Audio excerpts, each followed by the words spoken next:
Tonight at 6, the Illinois Department of Transportation is getting feedback on upgrading I-64 and Illinois Route 111 in the Metro East. Before crews do that in Washington Park, they must first remove potentially hundreds of human remains. News 4's Deon Broxton explains. The Illinois Department of Transportation plans on upgrading I-64 here in Washington Park, but before they can do that, they must first remove bodies right where I'm standing. A cemetery used to be here, according to people who live here and officials. They tore it all down, and then they started building 64. Brian Mifflin is old enough to remember when Interstate 64 was built in Washington Park. Because of the crumbling bridge on Illinois Route 111 and accidents, IDOT is ready to make upgrades. The clearance is so low that it frequently gets hit by truck traffic on I-64. IDOT held its first public input session 3 years ago.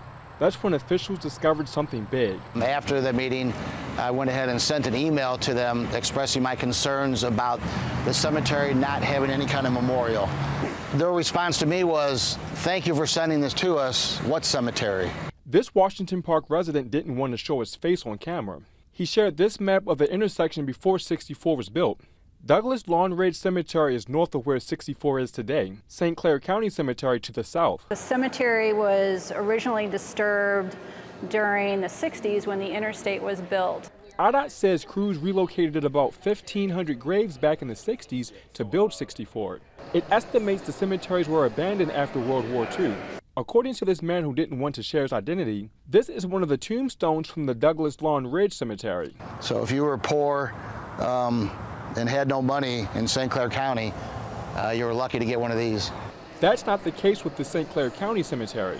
So trying to find those unmarked graves with the tools and skills that were available in the 60s probably wasn't able to help them find out all those features. IDOT doesn't know how many remains are left, but it says an investigation shows remains are still here. The families that most are there are probably dead too. And their grandkids, they might still be alive. In Washington Park, Deon Broxton, News 4. IDOT plans to move the remains to another nearby cemetery before completing the upgrades. IDOT says this $26 million project may be completed by the end of the decade. There is a way for residents to give their input. We have that information on the KMOV News app. Well, somebody